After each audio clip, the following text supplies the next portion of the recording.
Hi, I'm Murray from the YSE Cookery School, where we help to sharpen your skills in the kitchen and keep your cookery journey moving forward.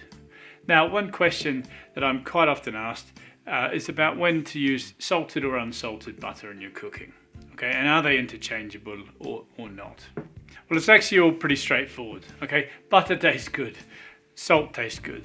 Okay, and butter and salt together taste even better than either component on their own. So there's absolutely no question that the two go together well. However, there are a few reasons why I tend to buy unsalted butter to use in my cooking.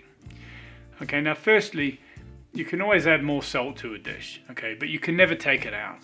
Okay, so if you're using unsalted butter, you can use the right amount of salt for your dish without running the risk of it being too salty. Now secondly, salt is a preservative, okay, so it's often added to prolong the life of butter, and it can mask a rancid flavour as the butter starts to deteriorate with age. Now this kind of cover is lost once the dish is cooked and the butter is cooked. That rancid flavour can still shine through into the end product of your dish if the butter is getting a little bit old. And thirdly, sometimes it's price. Now in the UK, salted and unsalted butter are a similar price these days. But in other parts of the world, like here in France for example, the price of salted butter can be a lot higher than unsalted butter.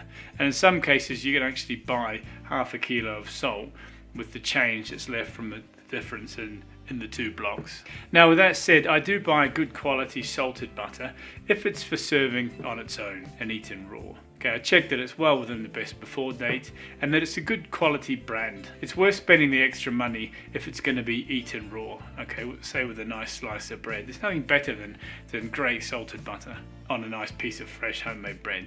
So the long and the short of it is that there's actually nothing to really panic about. You're not going to ruin a recipe by using the wrong one, but it is worth keeping those few points in mind, okay?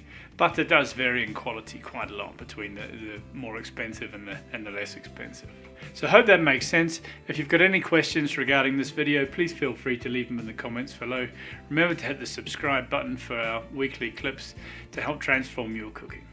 Thanks for watching. See you soon.